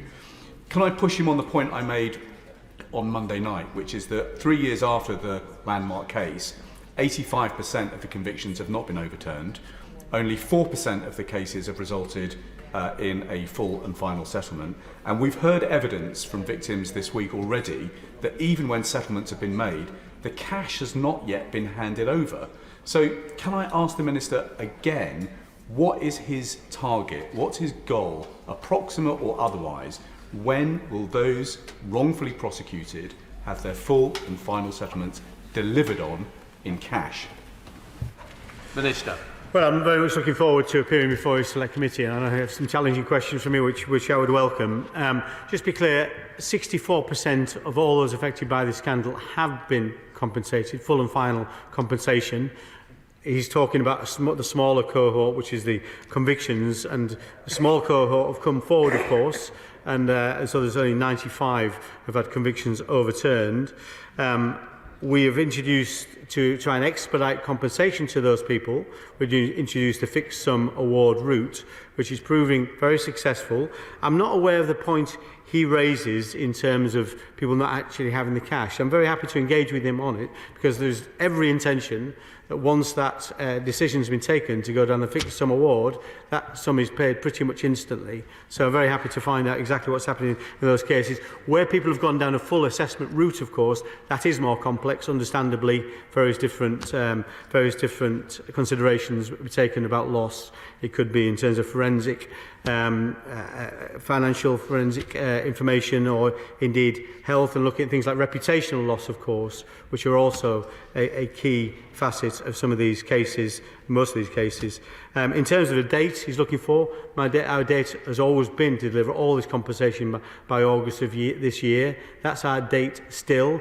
We'd like to do it more rapidly than that, and for many people we will do it more rapidly than that, but not everything within the timescales are within our gift, because it does require, if people go down a full assessment route, that they compile a claim that we can then respond to. But we've set some time requirements, time criteria for us, service levels, to be able to respond to those claims in a timely fashion. Sir Oliver Hill. Can I thank the Minister for engaging with the concept of trying something innovative to move this on. I mean, I do think it's right that the senior judiciary should be consulted, but even so, I think it's probably the only way to make this move speedily. Can I thank him for also having a meeting with me to discuss my constituent, Mrs. Javinda Barang, who's a constituent I've been talking about on this subject for a long time. But she was one of the first to have her conviction overturned more than 3 years ago, and she's still waiting for her full individually assessed compensation. And I'm just wondering, is there anything more that can be done in terms of putting in extra legal resource or assessors or something of that sort to get this case finally dealt with? And is he able to give me any sort of timescale? Minister. Well, can I thank him? And it was a pleasure to meet him yesterday and on other occasions to talk about his constituent, Mrs. Javinda Barang. Yeah, as he is aware, people who have had convictions overturned can choose two routes, the individual assessment of claim or the fixed sum award. The fixed sum award is much more rapid, of course. Individual assessments can be complicated. I can't probably speak about a specific case in terms of where that case is, although I'm happy to come back to him on that particular issue. One thing, the benefit of the fixed sum award, people who choose to go down the route, of course, then don't need the resources of both their own legal representation, but also the resources used on our side in terms of assessing, or on the post office side, in terms of assessing claims. So it does make the whole process more rapid. Very happy to continue to work with him, as we are doing with the advisory board, to try and make this whole process more streamlined, more rapid, and that's a challenge we will continue to try and meet wherever we can. Bridget. Thank you, Mr. Speaker. I welcome the announcement that all convictions of subpostmasters based on the flawed Horizon evidence will be overturned. But could I ask the Minister why, when the material facts of these cases have not changed, many of them have been known for over a decade, why does he think it's taken the airing of a TV docudrama and the public outcry associated with it to force this government, and indeed this whole House, to do belatedly the right thing for innocent victims of a huge miscarriage of justice? What does it say about our democracy and about our judicial system? And can you think of any other issues which perhaps could benefit from the same level of scrutiny by the media?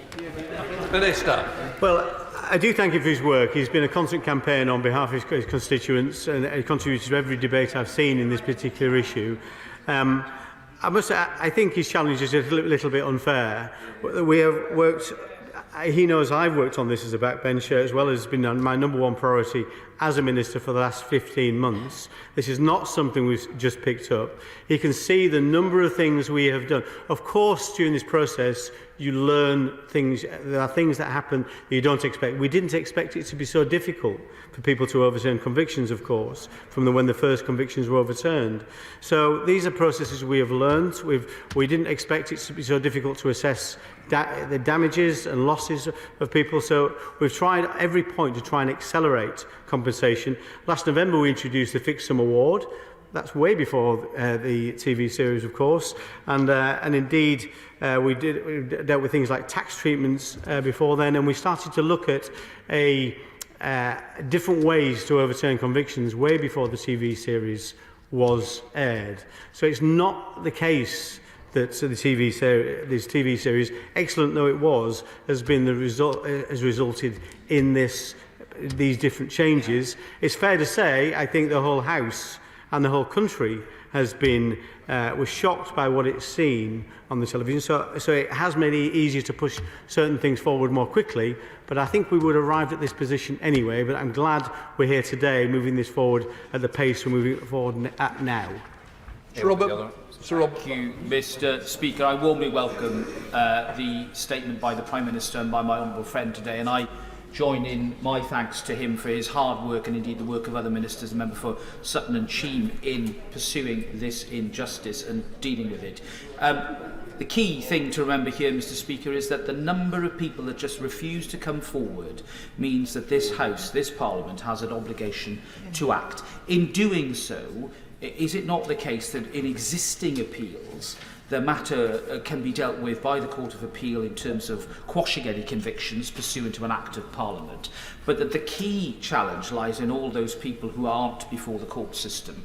And will he work with me and others to make sure that the system that he's envisaging, I think he's talking about statutory declarations, that presumably might be under Section 5 of the Perjury Act, can we get that right in order to avoid further disincentives for innocent people to clear their name, and, in the words of judges up and down the country, to walk from court without a stain on their character? Minister. Well, can I thank him for his work and his advice over recent days? And I think one of the things he said about this particular issue, when we're trying to resolve this, there's no perfect solution we can come to here. So there's going to be compromises. And we are very, very keen to reach out to the people that he identifies who haven't entered the system because they are deterred by the processes they would have to go through to access compensation. So absolutely, very keen to continue to work with him on all the different measures we'll put in place, and we need to put in place over the next few weeks to make sure we get this right and right first time. Sir George Allen. Thank you, Mr. Speaker. Can I join with others in thanking the Minister for his statement today, during the course of which he did acknowledge that people would be concerned that the good intentions might not be backed by action. In order to counter that, will he consider publishing some target dates by which both legal and administrative matters ought to be concluded, so people might get some reassurance that it's not going to drag on like previous scandals, Hillsborough and contaminated blood, for a very long time? Minister. Yes, I mean, just so we're clear, I mean, in terms of the legal and administrative issues on the compensation payments, we hope to complete all those by August. That's what we've set that out. In terms of the inquiry, if that's what you're referring to, the inquiry is due to conclude by the end of this year, and we should see conclusions from that very rapidly, and we're keen to publish that as soon as possible. Also, Wyn Williams will, of course, as a statutory inquiry, and from then, you know, the authorities may well decide there's grounds to prosecute. We certainly are taking a keen interest in who else might pick up the cost of this compensation, which is currently being borne by the taxpayer, and that's significant cost. And we're keen, where we can identify others responsible, they pay for their wrongdoing. Mark Francois. Thank you, sir. Can I commend the Minister, the Justice Secretary and those who've advised them for having to exercise the judgment of Solomon on this, but nonetheless coming up with a practical and, importantly, rapid solution. On Fujitsu, they're a multi-billion-dollar company with numerous government contracts, including a number with the Ministry of Defence. They have persistently, for years, been reluctant to admit the weakness in their system. Does the Minister agree they now have a moral duty, if not directly a legal one, to put right that wrong? We should review all their government contracts, and if they won't do the right thing, which they should, we should consider suspending. Minister. Well, can I thank him for his comments, and we do see this as being practical and rapid, as he describes it. In the point of Fujitsu, been raised very often, and he's right to say significant government contracts for the MOD and I think HMRC as well, amongst others. I think it's right that we let the process take its course, that the inquiry looks at who was responsible for what was who was responsible for this between the Post Office and Fujitsu, who told people who to do what. And I think it's only right we have a process, therefore, where we do set some criteria, some parameters about who can access government contracts. And so those are conversations we should have when we've identified exactly who is responsible. We won't be able to do that for some months yet, but we're keen to do it as soon as we possibly can. Ian Paisley. Thank you very much, Mr. Speaker. This was an appalling travesty and impacted the lives of so many innocent people in all four corners of this kingdom, and our hearts go out to those people, and I really do welcome the swift action that the government is now taking to resolve this problem, and I hope that it goes some way to help those people through what's been a terrible time. Will he assure me that with regards to Northern Ireland, he will not allow any delay whatsoever in the implementation of these proposals? Excuses are used all the time, well, there's no devolved assembly in Northern Ireland. No devolved minister had any role in this. Therefore, there's no role for them with regards to dealing with the victims. Sort it out from as quickly as possible there. Yeah. Well, thank you for his comments, and that's exactly our intention. We are very keen to make this a UK-wide scheme so everyone knows exactly where they stand. As I said before, the same issues, despite the fact the legal system is different in Northern Ireland, the assembly of the cases was done by the Post Office in most cases, the vast majority of cases, so the same issues apply. So we don't want to see any delay. We will be engaging with the Northern Irish authorities, very keen to do that as quickly as possible. Dave Maria Miller. Thank Mr. Speaker.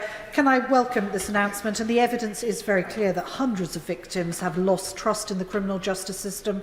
So we need an exceptional process that ensures every miscarriage of justice can be put right. But the scandal includes even more than financial redress. Reports that non-disclosure agreements were insisted on by the Post Office, which silenced victims, and particularly the family of former Postmaster Martin Griffiths, felt forced to sign a settlement with the Post Office with a non-disclosure agreement that hid events around Martin taking his own life for almost a decade. Will my right honourable friend urgently reconsider calls that I have made and others have made to ban the use of non-disclosure agreements in all severance agreements? And I'm glad to see his honourable friend, the MOJ Minister, on the front bench as well. I think both of them share my concern and want to see action.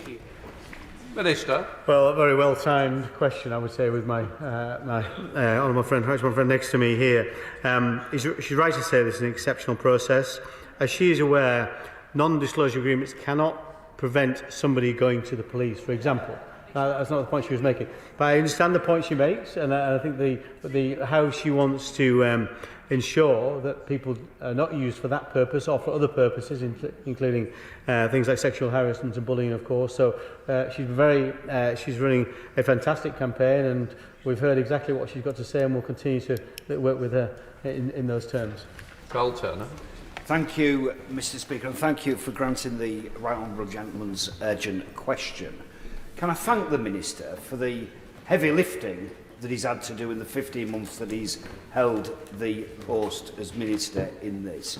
I also commend the Lord Chancellor for work that he's been doing behind the scenes, and he would have been taking some advice and guidance from the Lady Chief Justice. Can the Minister say what her guidance was in this? It's an exceptional matter to be legislating. We all support it, but we'd like to know what her guidance on this was. And secondly, I was instructed many years ago in 2006 as a defence lawyer. Seems to me that we can never, ever again get ourselves into a situation by an organisation like the Post Office bringing private prosecutions, being the complainants, the criminal investigator, and indeed the prosecutors. Will he make a statement about when the government intend to prevent the Post Office from ever prosecuting any matter ever again? Minister. Okay, I thank him for his work. I'm aware of his involvement in on behalf of his constituents in this area. And yes, I also put on record my thanks to my friend, the Lord Chancellor, who cleared his diary to deal with these issues on a number of occasions, and indeed the Prime Minister as well. Those conversations took place with the Lord Chief Justice. I'm not at liberty to say, I wasn't at the meeting anyway, but I think we don't tend to publish legal advice. But as he knows, there's quite a few lawyers in these two houses, and they're not necessarily all agree with have the same position in terms of legal opinion, of course. So I'm no doubt legal opinions will be made clear. But we know this is exceptional, but it's an exceptional situation, so we have done the exceptional in this case. In terms of private prosecutions, that definitely, if we want to say this must never happen again, private prosecutions played a part in this. He's right to say that. I'm sure he asked for statements. I'm sure my right friend, the Lord Chancellor, at some point will do that. He's expressed an interest in this and some concerns around private prosecutions in the UK, as has the Justice Select Committee. So I think it's something I'm sure the Lord Chancellor will come back to the House with at some point. George Freeman. Mr. Speaker, could I start by thanking the Minister and the Lord Chancellor and Prime Minister for gripping this as quickly as they have, and put on record that I know for a fact that the current Minister, as a former backbencher, the member for Thirsk, and indeed the member for Cheltenham, were advocates as backbenchers on this before they were in office, and I pay tribute to my former colleague, the Minister for Sutton and Cheam, who gripped it following his election in 2015 and his role as Minister. I was never Minister for the Post Office, Mr. Speaker, but I remember as a Minister in the department being asked to cover for an absent Minister. and when refusing to just read out the speech but ask for a proper day of briefings from officials and asked to meet Paula Venables, I was told she'd refused to meet me without her lawyer. And I want to highlight that this saga raises some very important issues about scrutiny, accountability, responsibility in our public office and in public administration, difficult questions that this House must tackle. So I want to ask, Mr. Speaker, firstly, if the Prime Minister, Deputy Prime Minister, Lord Chancellor, Cabinet Office could look at the wider lessons from this appalling scandal about the failures of accountability, scrutability in our system of government and this House's responsibility ultimately to the people of this country to make sure that government serves the people, not the other way around. And my specific question is on the point raised by my honourable friend, the member from North Norfolk. How much money do we think was stolen off the postmasters, and could he look at some sort of corporate fraud action to get this money back? It was money that was taken off us, taken off them, and we should get it back from the company that took it. Minister. Well, can I thank him for his remarks and his question. I'm pleased to say that Paula Venables has handed back her CB. I think it was absolutely the right thing to do. I think as part of the inquiry, of course, at some point we will identify who is responsible, both individuals and organisations. Clearly, in terms of corporate fraud, the beneficiary here, to some extent, was the Post Office itself. The Post Office has had to be funded by the government to make these payments, of course. So it's difficult to see how we would get money back at the Post Office to do that. But certainly other organisations, such as Fujitsu, and that's something that obviously I've talked about previously and something we'll look at once the inquiry has concluded. I think in terms of scrutiny, I think many ministers will probably ask themselves questions based on what's happened over this, and officials indeed, that it's our job to ask the key questions at the right time and not necessarily take the first answer we are given, to push back and make sure that we are getting to the bottom of an issue. There were failures here, there's no question about it. I'm not going to identify who failed, but I think lots of people will be asking themselves those serious questions. And indeed, the inquiry itself may well identify where we could have done things better. Liz Saville-Roberts. Former Plaid Cymru councillor Noel Thomas's 16-year-long quest for justice has had enormous repercussions for him and his family. He faced imprisonment, bankruptcy and the loss of his home. He describes his 9 months in prison as hell on earth. And Noel's story has had wide repercussions throughout North West Wales. I know now of people who will not work on post office counters. This has meant that there are communities that have lost their post offices. Not just individuals have suffered this agony, but also communities have lost essential facilities. What assessment has he made of the loss of post offices following this scandal and the effect that that has had on communities, and particularly rural communities? Mr. Well, obviously Mr Thomas featured very heavily in the programme, and can I, on behalf of the government and the Post Office, apologise for what happened to Mr Thomas. It was such a moving story, and I think anybody watching would have been moved to tears by what happened to him and others in that dramatisation. Loss of reputation for individual postmasters, of course, and that's something people can get compensation for. But she's right to say that the Post Office network itself may have suffered some loss of reputation. I still believe our Post Office network is something that's hugely valued, and people hold in very high regard. Our citizens and our constituents hold in very high regard. So the key thing to make sure we have suitable provision in terms of Post Office network around the country is making them financially viable and sustainable. We're working very hard on that, for example, or encouraging the Post Office to take a firmer line in negotiations, for example, with the banks in terms of the banking framework, which is a significant revenue opportunity already for the network, and things like parcel hubs. We do see a bright future for the network, but I think it's absolutely vital that we draw a line under this particular scandal. Before that, we can secure that future. Dean Russell. Thank you, Mr Speaker. Firstly, can I pay tribute to the Minister for the work he's been doing and to be able to bring this to the Chamber at such speed. The two questions I've got, first of all, is about mental health. The victims, and they were victims of this awful Horizon Post Office scandal, have been traumatised. You know, we've heard the awful stories of individuals who've sadly taken their lives through suicide, and I'm sure many others likely came close to that. I wanted to check that to make sure that the compensation schemes are taken into account the distress and the mental health pressures that they will have undergone over many, many years, including today. The second question I've got is looking to the future and how we stop this happening again.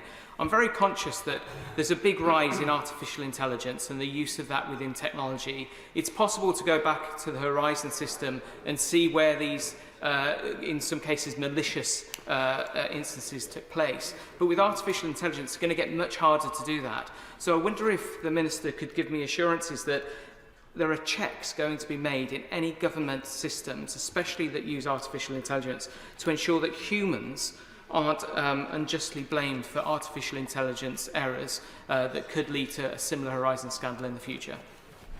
Minister. Well, can I thank him for his question? And I know in his time as one of my predecessors, and I thank him for the job he did. I was all too short, his tenure, and he did a great job while he was there. And I know it's something he raised whilst looking after this particular part of the brief.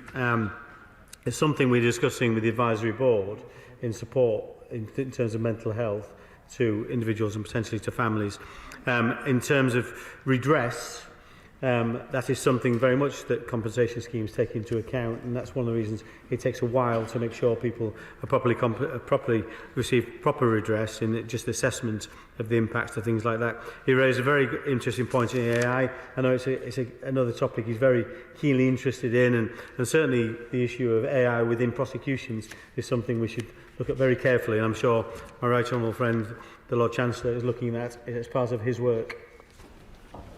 Clive Efford. Thank you, Madam Deputy Speaker. I commend the Minister again for his excellent work on this, and this is an unprecedented situation. I think that does require the solution that he is suggesting. Can I ask him again about no public interest cases, my constituent, and whether the situation's changed since I asked him about it on Monday, but also the Post Office.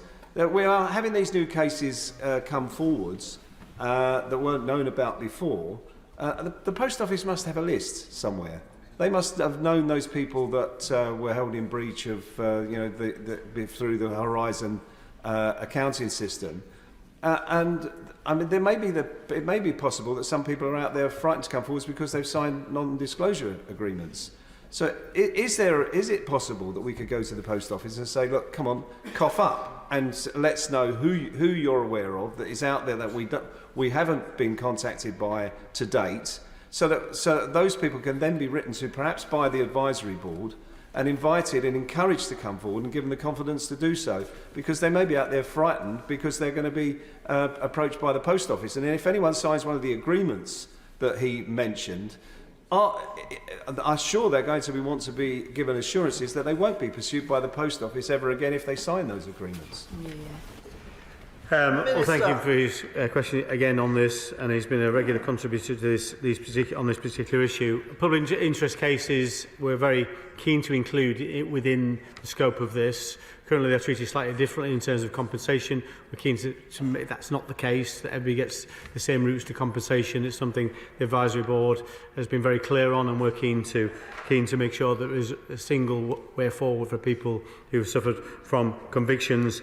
In terms of people being nervous about coming forward, there's various different people have written to people with convictions, including the CCRC.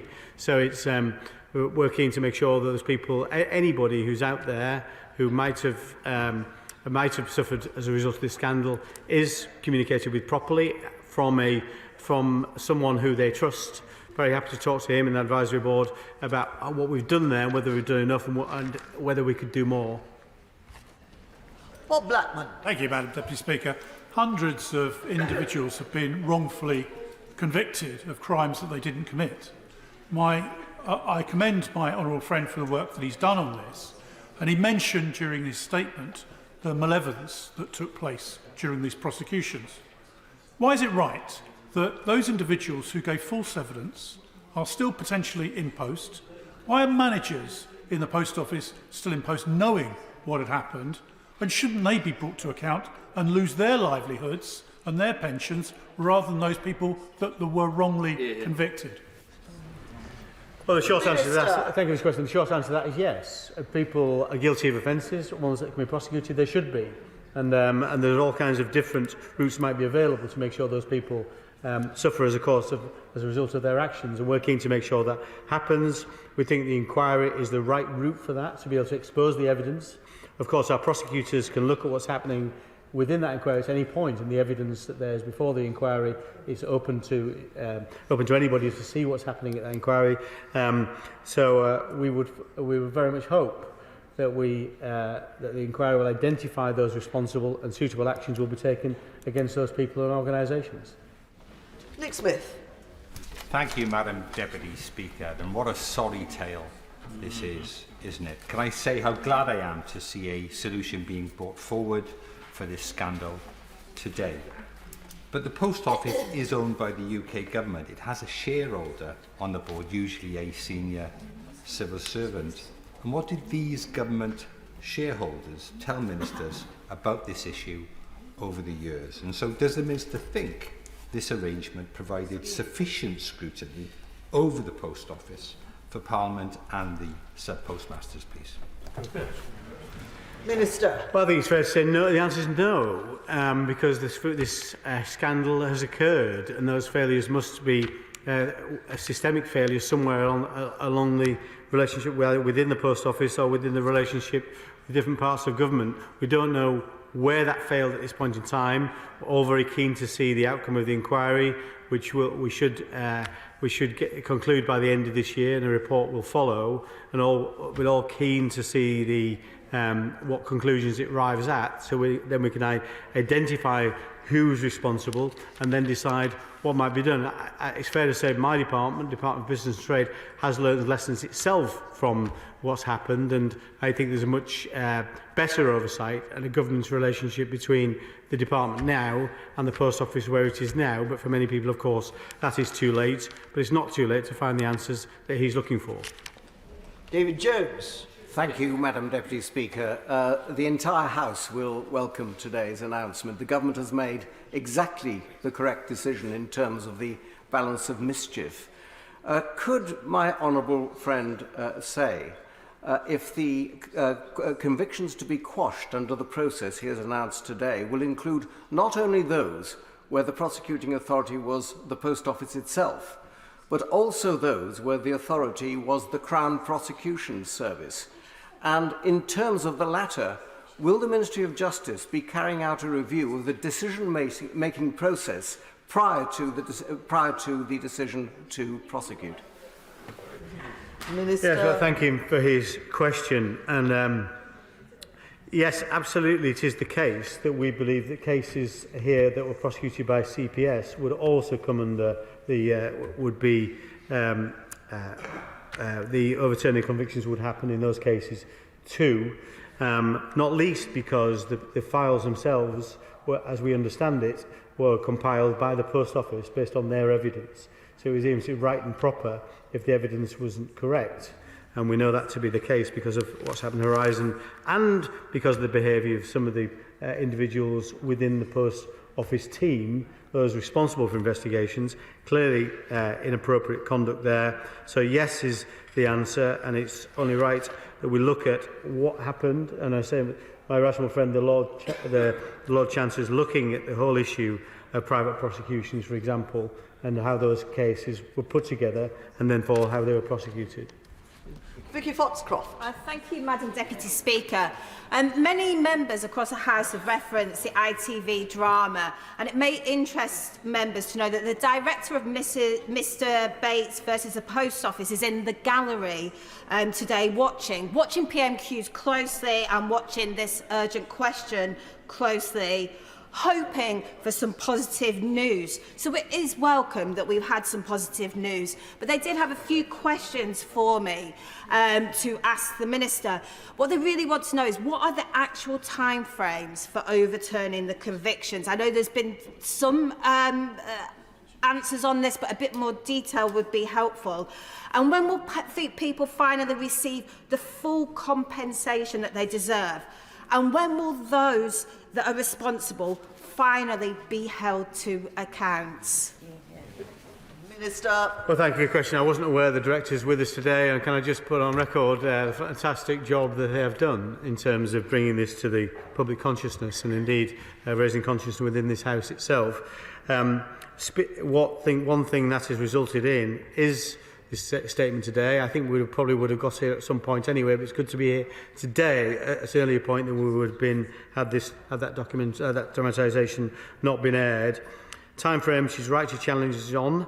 In terms of the time frames for passing legislation in this House, is always somewhat uncertain because it's not all within the government's gift, of course, as it passes through both houses. So we're keen to do it as quickly as possible. I think it was likely to be a matter of weeks because there's some work we need to do to make sure that legislation is in the right place.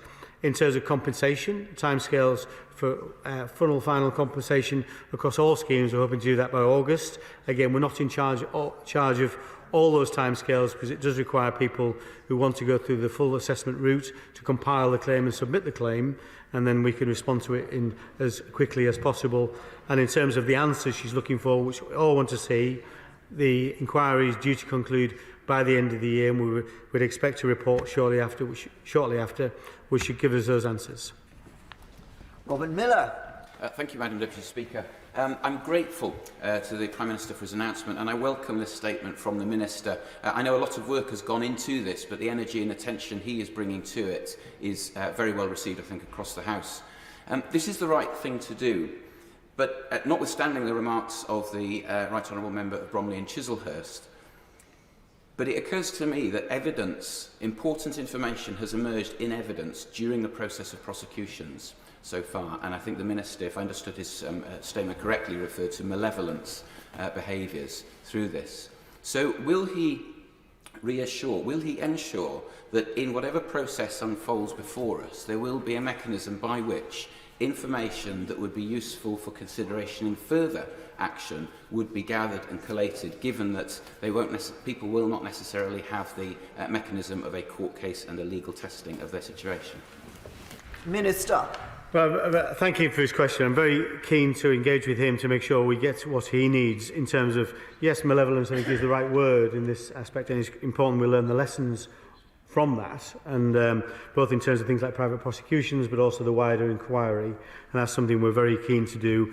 But of course I'm happy to engage with him to make sure anything he thinks we need, any lessons we need to learn. This is not just a lessons learned exercise. We want to hold people to account, but there are also lessons we can learn. Very important that we learn them, and I'm very happy to talk to him about what he thinks we should do in addition to what we set out already. Joanna Cherry. Thank you, Madam Deputy Speaker. No one, particularly nobody in public life, should get away with perjury or perverting the course of justice or attempting to do so or conspiring to do so. So I'm very glad to hear the Minister say today, as he did in response to me earlier this week, that the question of further prosecutions arising out of this scandal should be very carefully looked at. But on the question of financial redress, does he agree with me that it's very important that the victims, those who've been convicted, should get legal advice? Because if, as I suspect, these prosecutions were malicious prosecutions, then the damages to which they are entitled could be very, very hefty, and it would be unwise to accept any offer, generous as it might be, from the Minister until they've got legal advice about what they would be entitled to if they could prove that these were malicious prosecutions. Minister. Yeah, well, thank you again for her remarks. And yes, I would like to see prosecutions flow from this, and then the inquiry will help with that, of course, and there'll be other investigations ongoing from prosecution authorities. Legal advice is hugely important, and the schemes we are running in compensation do provide legal advice to individuals who are thinking of taking off, and that should be very carefully considered, of course, before people choose a certain one route or another. We're trying to make sure the choice is as easy as possible, and when people have made that choice, the compensation is delivered as quickly as possible. Virginia Crosby. Thank you, Madam Deputy Speaker. Noel Thomas, one of my Anasmore constituents, was a former sub-postmaster who was wrongly convicted. His conviction of false accounting in 2006 was overturned by the Court of Appeal in 2021. How is my right honourable friend ensuring that sub-postmasters across the UK, like Noel Thomas, are heard, supported, recompensed, recognised and, most importantly, exonerated? And would the Minister meet with my constituent, Noel Thomas, should he wish to do so? Minister. Well, I'd be delighted to meet with him. And I thought a key part of the Mr Bates versus the Post Office, that dramatisation, that excellent dramatisation, and also the real story that sits behind that as well, which people can watch, again, features Mr Thomas. I'd be delighted to meet with him. I thought his story was incredibly moving, and anybody who saw it would be moved by it. So, yes, of course, I will meet with him. I'm keen to make sure he gets the apology he deserves, but also the redress that he deserves. So I'm sure that's something we can discuss when we meet. And we're keen to make sure that the compensation schemes work as effectively as possible to make sure Mr Thomas gets that kind of compensation he needs and is able to move on with his life. Barbara Keeley. Thank you, Madam Deputy Speaker. Well, following the excellent ITV drama, and I do congratulate the makers of that drama, there is a clear belief expressed by my constituents that sub-postmasters and mistresses must have their names cleared and be fully compensated. But there's also a view that those responsible for this appalling miscarriage of justice should be held to account. And I think that's what we need to see unfolding in the next months. One of my constituents said, "The whole affair has made me ashamed of the Post Office hierarchy, the government and the UK legal system." So what is the Minister and the Government going to do to restore public trust? And can he expand on the timescale of action being taken to ensure justice and the fullest redress is actually given to all those affected? Minister. Yes, well, thank you for a question. I mean, having dealt with a number of different redress schemes over the years, one prior to this, with some of the banking scandals we saw, my experience with victims, and certainly the same with the Post Office, is people want two things.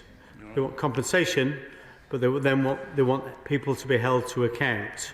Not least because if people are held to account, it might reduce the chances of this ever happening again if people know they will be held to account, and that acts as a deterrent, of course, as well as something that people want to see to make sure justice is served. So, of course, we're not in charge of prosecutions. They're done by our prosecution, various people in charge of prosecutions, the police and the CPS. I'm sure they're looking at the evidence very closely. It's already out there, and the further evidence that comes to light through the inquiry. The inquiry is due to complete by the end of this year and hopes to report soon after. So that's the inquiry side of it. In terms of compensation, as I said, we're keen to deliver all compensation by August of this year and hopefully sooner than that.